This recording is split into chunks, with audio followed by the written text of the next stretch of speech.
नमस्कार साथियों, ज्ञान एकेडमी में आपका बहुत बहुत स्वागत है। तो आज की क्लास में हम बात करेंगे आपके आरपीएफ एसआई एग्ज़ाम और एनटीपीसी एग्ज़ाम में मैथ्स, रीजनिंग और जनरल स्टडीज़ से कौन-कौन से क्वेश्चन बनते हैं और आपको एग्ज़ाम में उन क्वेश्चन को किस तरीके से हल करना है। तो चलिए साथियों शुरू करते हैं। पहला क्वेश्चन आपको दे रखा है, फर्स्ट क्वेश्चन, स्वतंत्र भारत के प्रथम लोकसभा अध्यक्ष कौन थे? हमको बताना है कि पहली जो लोकसभा बनी थी उसके अध्यक्ष का नाम क्या था, राइट? तो पहला ऑप्शन देखिए आप, जे.वी. मावलंकर। सेकंड ऑप्शन दे रखा है सच्चिदानंद सिन्हा। थर्ड ऑप्शन आपको दे रखा है सयानाम आयलंकर। और फोर्थ ऑप्शन आपको दे रखा है डॉक्टर सर्वपल्ली राधाकृष्णन, राइट? तो अगर आपको किसी भी क्वेश्चन का राइट आंसर पता हो तो कमेंट बॉक्स में आपको उसका आंसर ज़रूर करना है, जिससे आपको अपनी तैयारी का एनालिसिस हो पाएगा बेहतर तरीके से। तो हमारे इस क्वेश्चन का राइट आंसर होगा ऑप्शन नंबर फर्स्ट, यानी कि तो जे.वी. मावलंकर जो थी फर्स्ट लोकसभा के अध्यक्ष थे। एक महत्वपूर्ण क्वेश्चन आपको ध्यान में रखना है, और ये बने थे 1946 से 1956 तक आप लोकसभा के अध्यक्ष रहे, राइट? ये एक महत्वपूर्ण क्वेश्चन आपके एग्जाम के लिए आपको ध्यान में रखना है। चलिए साथियों अगला क्वेश्चन देखते हैं। क्वेश्चन नंबर सेकंड आपको दे रखा है, लोकसभा सदस्य बनने के लिए न्यूनतम आयु कितने वर्ष होनी चाहिए? यानी कि लोकसभा सदस्य का चुनाव लड़ने के लिए जो जो लोकसभा के चुनाव होते हैं उसमें भाग लेने के लिए आपकी न्यूनतम आयु कितने वर्ष होना चाहिए? तो फर्स्ट ऑप्शन आप देखिए 25 वर्ष, सेकंड ऑप्शन आप देखिए 30 वर्ष, थर्ड ऑप्शन है 21 वर्ष और फोर्थ ऑप्शन आपको दे रखा है 35 वर्ष। तो जल्दी से आपको इस सवाल का करेक्ट करेक्ट आंसर आपको कमेंट बॉक्स में कमेंट करना है। एक महत्वपूर्ण क्वेश्चन आपके एग्जाम के लिए बनता है। तो हमारे इस क्वेश्चन का राइट आंसर होगा ऑप्शन नंबर फर्स्ट, यानी कि जो लोकसभा होती है उसका चुनाव लड़ने के लिए न्यूनतम आयु होनी चाहिए 25 वर्ष। और अगर बात करें राज्यसभा का चुनाव लड़ने के लिए आपके पास उम्र होनी चाहिए 30 वर्ष, राइट? लोकसभा की तो होती है 25 वर्ष और राज्यसभा की होती है 30 वर्ष।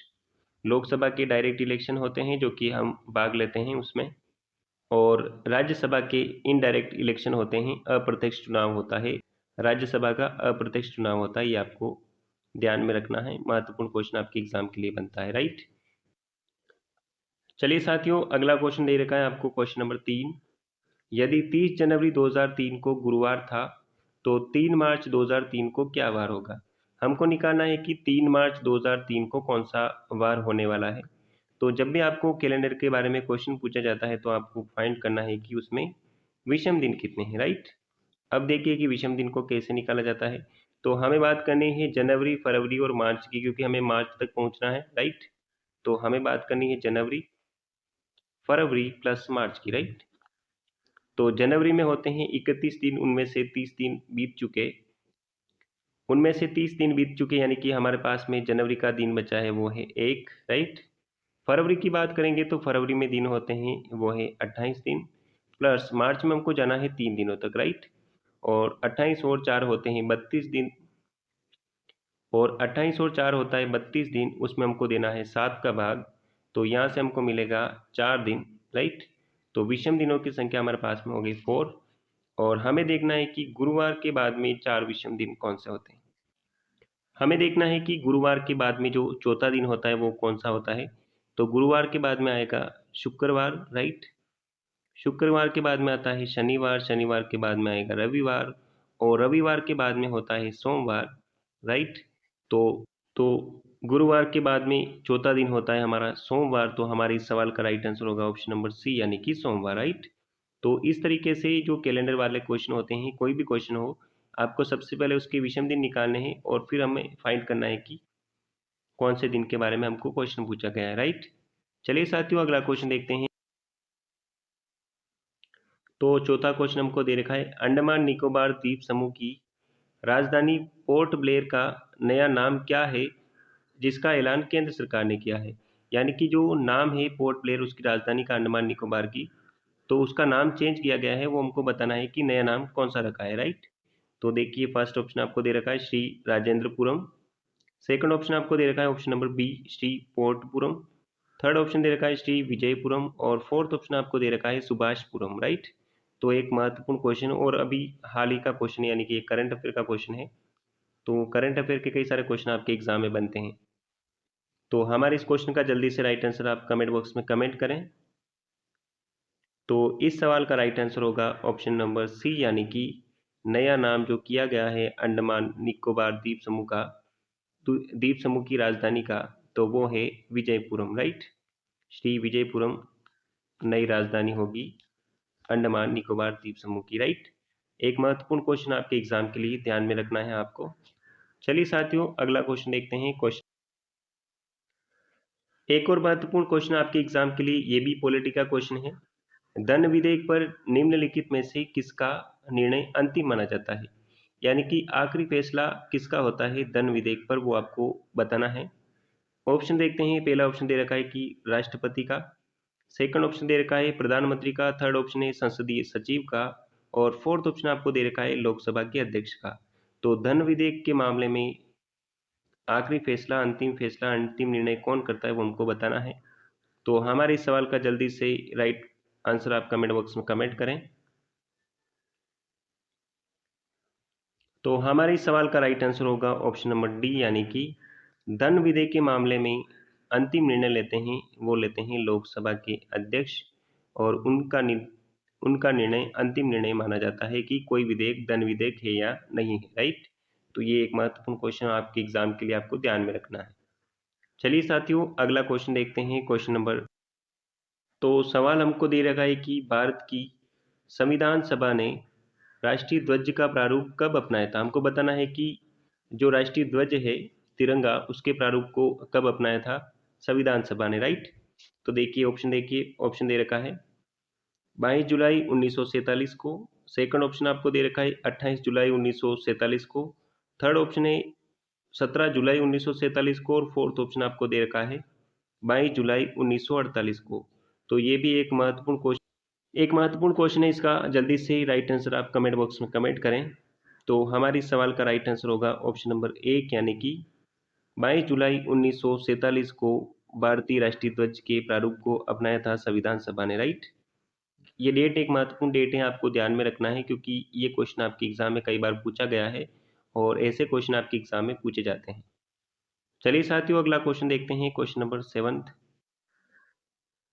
चलिए साथियों, अगला क्वेश्चन देखते हैं। क्वेश्चन नंबर 7 हमको दे रखा है, आज निशा का जन्मदिन है। आज के 1 वर्ष के बाद वह 12 वर्ष पूर्व से दुगुनी हो जाएगी, राइट। अभी निशा की आयु कितनी है, तो 8% में निशा की आयु कितने वर्ष है वो हमको बताना है। तो देखिए साथियों, जब भी ऐसा क्वेश्चन बनता है तो उसको कैसे करना है।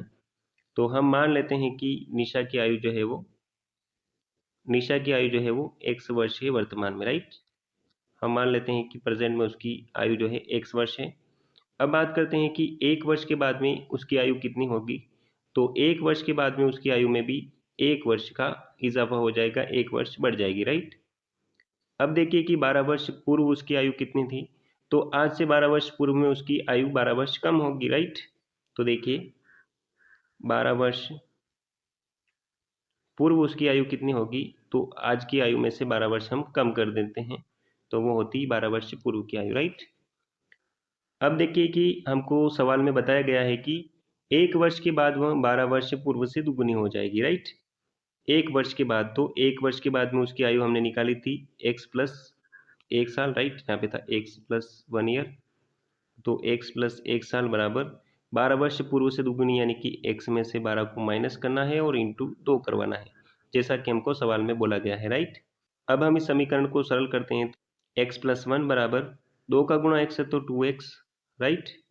माइनस करना है, 2 का गुणा 12 से करवाओगे तो -24, और इसको जब आप सरल करोगे तो आपके पास में आंसर आएगा, इस x को उधर भेजोगे और 24 को इधर लाओगे तो आपके पास में आंसर आएगा 1+24 बराबर, इस x को उधर भेजेंगे तो हमारे पास में आंसर आएगा 2x माइनस x, यानी कि 2x में से 1x को माइनस करोगे तो आपके पास में आएगा x, और 24 और 1 होता है 25 वर्ष, यानी कि हमने जो माना था निशा की वर्तमान आयु x वर्ष, वो कितने वर्ष है, तो वो है 25 वर्ष, और हमारे ऑप्शन में ऑप्शन नंबर सी एक राइट आंसर है। तो इस टाइप से आपको सवालों को हल करना है, कोई भी क्वेश्चन आपके एग्जाम में पूछा जा सकता है। क्वेश्चन दे रखा है, राफेल विमान की पहली महिला पायलट कौन बनी थी। हमको बताना है कि जो राफेल विमान है उसको उड़ाने वाली पहली महिला पायलट कौन थी। तो ऑप्शन दे रखा है, option first Shivangi Singh, second option दे रखा है अवनी चतुर्वेदी जी, थर्ड ऑप्शन आपको दे रखा है मोहना सिंह, और फोर्थ ऑप्शन आपको दे रखा है अभिलाषा बराक। तो जल्दी से ये एक सिंपल क्वेश्चन है, इसका आंसर आपको पता होना चाहिए, और अभी हाल ही का क्वेश्चन है, यानी कि ये भी एक करंट अफेयर का क्वेश्चन है, तो आपको करंट अफेयर पता होना चाहिए। तो हमारे इस क्वेश्चन का राइट आंसर होगा ऑप्शन नंबर फर्स्ट, यानी कि राफेल विमान उड़ाने वाली पहली महिला पायलट थी, उनका नाम था शिवांगी सिंह, राइट। एक महत्वपूर्ण सवाल आपके एग्जाम में पूछा जाता है, तो शिवांगी सिंह पहली महिला पायलट थी जिन्होंने राफेल विमान को उड़ाया था, राइट। अब बात करते हैं अवनी चतुर्वेदी जी के बारे में, क्योंकि ये भी क्वेश्चन आपके एग्जाम में पूछा जा सकता है, तो आपको ध्यान में रखना है, आप इंडियन एयरफोर्स की फर्स्ट महिला पायलट थी, राइट। तो आप पूरी इंडियन एयरफोर्स की पहली महिला पायलट थी, राइट। इंडियन एयरफोर्स की फर्स्ट महिला पायलट बनी थी, राइट। ये क्वेश्चन एक महत्वपूर्ण क्वेश्चन है, आपको ध्यान में रखना है। तो दोनों क्वेश्चन आपको ध्यान में रखना है। चलिए साथियों आगे बढ़ते हैं, क्वेश्चन नंबर 9 देखते हैं। चलिए साथियों अगला क्वेश्चन नंबर 9 हमको दे रखा है कि राष्ट्रीय खेल दिवस किस दिन को मनाया जाता है। राष्ट्रीय खेल दिवस कब मनाते हैं, वो डेट हमको बतानी है। फर्स्ट ऑप्शन दे रखा है 29 मार्च को, सेकंड दे रखा है 29 अगस्त को, थर्ड ऑप्शन आपको दे रखा है 20 सितंबर को, और फोर्थ ऑप्शन आपको दे रखा है 2 दिसंबर को। तो जल्दी से इस सवाल का राइट आंसर आप कमेंट बॉक्स में कमेंट करें। तो हमारे इस सवाल का राइट आंसर होता है ऑप्शन नंबर बी, यानी कि 29 अगस्त को मनाया जाता है राष्ट्रीय खेल दिवस। अब हम बात करते हैं कि खेल दिवस आखिर क्यों मनाया जाता है। तो राष्ट्रीय खेल दिवस मनाया जाता है मेजर ध्यानचंद की जयंती है इस दिन, राइट। जयंती है, जयंती होती है इस दिन, तो एक महत्वपूर्ण दिवस है, इसी कारण से राष्ट्रीय खेल दिवस मनाया जाता है। और मेजर ध्यानचंद का संबंध जो है हॉकी से था, खेल हॉकी से था, और आपने ओलंपिक में 3 बार गोल्ड मेडल प्राप्त किया, ये भी महत्वपूर्ण क्वेश्चन आपको ध्यान में रखना है, राइट। तो एक महत्वपूर्ण क्वेश्चन आपके एग्जाम में बनता है, आपको ध्यान में रखना है। चलिए साथियों अगला क्वेश्चन देखते हैं, क्वेश्चन नंबर 10। तो अगला क्वेश्चन हमको दे रखा है कि भारत की प्रथम बहुउद्देशीय परियोजना किस नदी पर बनाई गई थी, यानी कि फर्स्ट बहुउद्देशीय परियोजना कौन सी थी और कौन सी नदी पर बनाई गई, स्थापित किया गया था, वो हमको बताना है। ऑप्शन देखिए, पहला ऑप्शन है कि कावेरी नदी पर, दूसरा है गंडक नदी पर, थर्ड ऑप्शन है दामोदर नदी पर, और फोर्थ ऑप्शन आपको दे रखा है यमुना नदी पर, राइट। तो हमारे इस क्वेश्चन का राइट आंसर जल्दी से आप कमेंट बॉक्स में कमेंट करें। हमारे इस क्वेश्चन का राइट आंसर होगा ऑप्शन नंबर सी, यानी कि फर्स्ट बहुउद्देशीय परियोजना स्थापित की गई थी दामोदर नदी पर, और ये एक महत्वपूर्ण क्वेश्चन आपके एग्जाम में पूछा जा सकता है। ऐसे क्वेश्चन आपके एग्जाम में बनते हैं साथियों, तो आपको ध्यान में रखना है, और इससे फायदा होता है बिहार और पश्चिम बंगाल को, राइट। ये महत्वपूर्ण क्वेश्चन आपको ध्यान में रखना है। चलिए साथियों अगला क्वेश्चन देखते हैं, क्वेश्चन नंबर। चलिए साथियों अगला सवाल हमको दिया है कि बेमेल को छांटिए, तो ऐसा हमको ऑप्शन चुनना है जो कि अलग तरीके से बना है। तो देखिए ऑप्शन एक दे रखा है DCBA बना, MNOP बना, LKJI बना, HGFE बना, राइट। तो देखिए कि DCBA कैसे बनता है, तो डी में से आप एक माइनस करोगे, तो डी माइनस एक करोगे तो आपके पास में आएगा सी, और सी में से एक माइनस करोगे तो आएगा बी, बी में से एक माइनस करोगे तो आएगा एक, राइट। यानी कि इन सब में हमको माइनस एक करना पड़ा, राइट। आगे देखिए कि MNOP कैसे बनता है, तो एम में प्लस एक करोगे तो आपके पास में आएगा एन, और एन में प्लस एक करोगे तो आपके पास में आएगा ओ, ओ में प्लस वन करोगे तो आपके पास में आएगा पी, यानी कि यहाँ पे हमको प्लस वन करना पड़ा। आगे देखिए थर्ड ऑप्शन देखते हैं, तो LKJI कैसे बनता है, तो एल में से आप माइनस एक करोगे तो के आएगा, और के में से आप माइनस एक करोगे तो आपके पास में आएगा जे, और जे में से माइनस एक करोगे तो आपके पास में आएगा, राइट। यानी कि यहाँ पे भी हमको माइनस एक करना पड़ा। और अगला लास्ट ऑप्शन देखिए कि HGFE कैसे बना, राइट। आगे देखिए HGFE कैसे बना, तो H में से आपको माइनस एक करना पड़ेगा तब G मिलेगा, और G में से माइनस एक करोगे तो आपके पास में F मिलेगा, और F में से माइनस एक करोगे तो आपके पास में E मिलेगा, राइट। तीनों चारों ऑप्शन में अलग ऑप्शन कौन सा है, तो ऑप्शन नंबर 2 जो है हमारा बिल्कुल। तो हमारे इस सवाल का राइट आंसर होगा ऑप्शन नंबर बी, यानी कि ऑप्शन नंबर 2 बिल्कुल राइट आंसर है, राइट। ये तीनों एक समान तरीके से बने थे और ये अलग तरीके से बना था। तो ऑप्शन नंबर बी हमारा बिल्कुल राइट आंसर है। चलिए साथियों अगला सवाल देखते हैं। चलिए साथियों अगला क्वेश्चन दे रखा है क्वेश्चन नंबर 12। उपराष्ट्रपति के चुनाव में नामांकन हेतु कम से कम कितने प्रस्ताव तथा अनुमोदन की आवश्यकता होती है? तो कितने प्रस्ताव और कितने अनुमोदन की आवश्यकता होती है उपराष्ट्रपति का चुनाव लड़ने के लिए, वो हमको बताना है। फर्स्ट ऑप्शन आपको दे रखा है कि 20 प्रस्ताव होने चाहिए और 20 अनुमोदन होने चाहिए। ऑप्शन बी आपको दिया है 50 प्रस्ताव और 50 अनुमोदन की आवश्यकता होती है। ऑप्शन थर्ड आपको दे रखा है कि 30 प्रस्ताव और 30 अनुमोदन की आवश्यकता होती है। और ऑप्शन डी आपको दे रखा है कि उपयुक्त में से कोई नहीं। तो ये सवाल कई सारे स्टूडेंट को पता होगा। तो हमारे इस सवाल का राइट होगा, तो हमारे इस क्वेश्चन का राइट आंसर होगा ऑप्शन नंबर फर्स्ट, यानी कि उपराष्ट्रपति का चुनाव लड़ने के लिए 20 प्रस्ताव होने चाहिए, साथ ही 20 अनुमोदन होने चाहिए, राइट। और अगर बात करेंगे कि राष्ट्रपति का जो चुनाव होता है प्रेसिडेंट इलेक्शन में कितने प्रस्ताव और कितने अनुमोदन की आवश्यकता होती है, तो वहाँ पे 50 प्रस्ताव और 50 अनुमोदन की आवश्यकता होती है। दोनों ही क्वेश्चन आपको ध्यान में रखना है, कोई भी क्वेश्चन आपके एग्जाम में पूछा जा सकता है। चलिए साथियों अगला क्वेश्चन देखते हैं क्वेश्चन नंबर 13। चलिए साथियों अगला क्वेश्चन देखते हैं क्वेश्चन नंबर 13। तो रीजनिंग से आपके एग्जाम में कई सारे क्वेश्चन बनते हैं, वो देखिए कि उनको कैसे हल करना है। तो क्वेश्चन दिया है कि रिक्त स्थान को भरिए, यानी कि यहाँ पे कौन सा स्थान आने वाला है, कौन से वर्ड आने वाले हैं वो हमको निकालना है।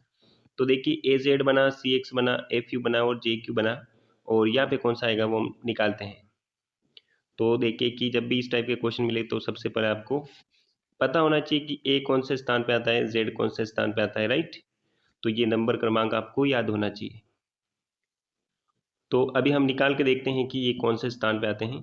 तो आपको पता होना चाहिए डायरेक्टली, अगर आपको नहीं पता है तो आपको वहाँ पे भी निकाल के देखना है जल्दी से। तो ABCDEFGHIJKL और M। तो वहाँ पे आपको सबसे पहले फास्ट निकालना है कौन सा अल्फ़ाबेट कौन से नंबर पे है।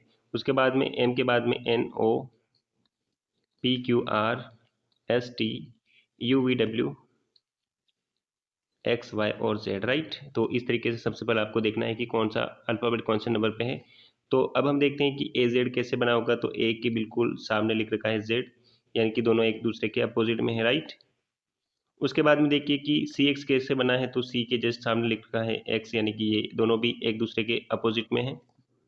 अब देखिए कि FU कैसे बना है। तो F के भी बिल्कुल सामने लिख रखा है U, और इसी तरीके से JQ बना है, यानी कि J के भी बिल्कुल सामने लिख रखा है Q, राइट।